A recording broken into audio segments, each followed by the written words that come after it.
Today we are going to learn past simple tense, transitive verbs, intransitive verbs, ergativity, and we will also learn 15 to 16 new Urdu verbs which I'll act out.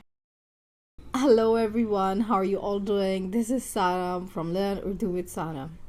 On this channel, I teach Urdu as a second language and I've been teaching for 7-8 years. But I made this channel during COVID because there are not a lot of resources of Urdu online. I teach Urdu with movies, Urdu adab, Urdu songs, etc. So today's topic is the past tense. I've made like 7-8 videos in the past, but I thought a reminder and a review won't really hurt. And past tense is very difficult for a lot of my students, and it is a bit of a difficult tense in Urdu, mainly because of ergativity.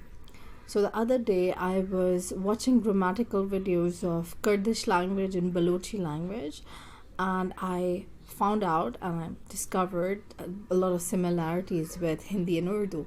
So basically, Kurdish and Balochi language also follows split ergativity.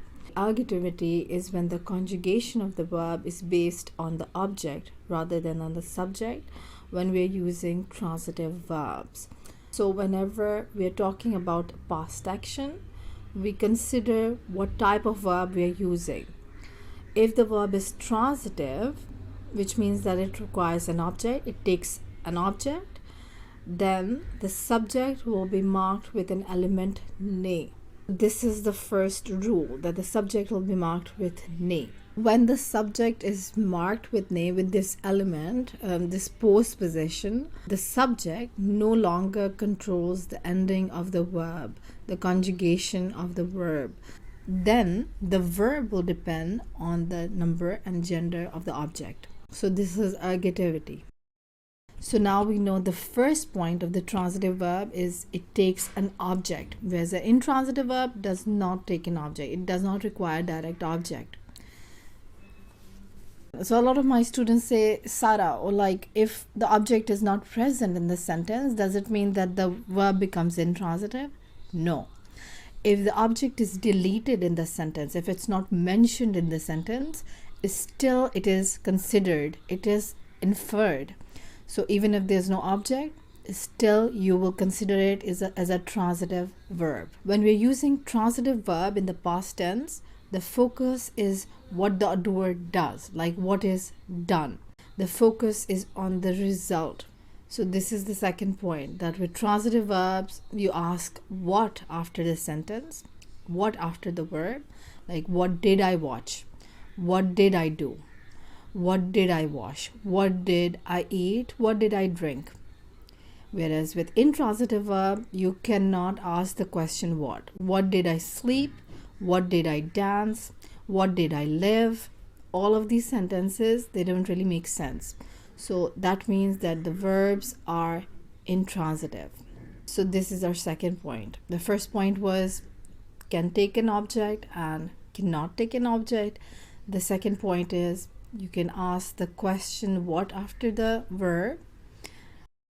It focuses on what the doer does, whereas intransitive verb focuses on the result of the action. Where did you reach? Where did you live? How did you sleep? The third point is that the subject will take a ne in the transitive verb. So subject will take a ne, Sara ne, Catherine ne, usne. Usne means he and she. Unhone means they. When wo marked with ne, it becomes unhone, which means they. Maine, aapne, kisne, who. So kaun is who, but when there's a ne after it, it becomes kisne. Humne. So these are all the pronouns. These are all the oblique form of the pronoun. Transitive verbs, they do not take ne with the subject. So they will not have a ne. So with the transitive verb, ne is with the subject. With the intransitive verb, there is no ne with the subject. So when there's no element marking the subject, for example, Catherine, मैं, तुम, they are not marked with ne in the intransitive verb case. Then the subject will control the verb.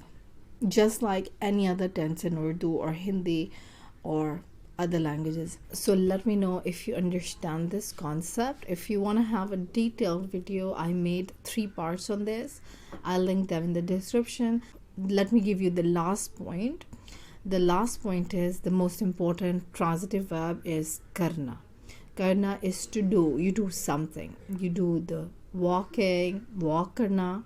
You do the cleaning, saaf karna. You do the work, काम करना.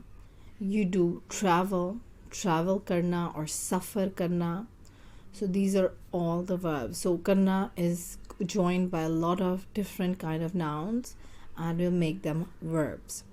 And so all of these verbs will be transitive. Whenever they have karna in them, they'll be transitive. A very important intransitive verb is hona. So hona is mainly describing emotions. So khush hona, to be happy, khush hona, and udas hona, all of these verbs.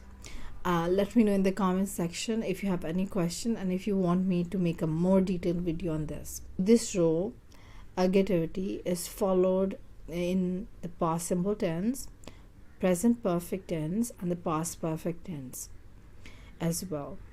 Whereas all the other tenses like past continuous, all the other tenses do not follow this rule.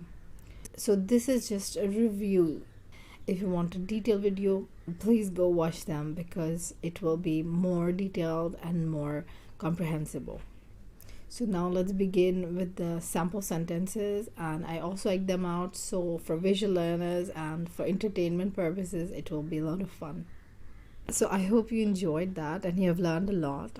If you have, please give it a thumbs up, and if you want to become a patron, if you want to get a PDF transcript of all the sample sentences and extra detail, you can subscribe to become a patron.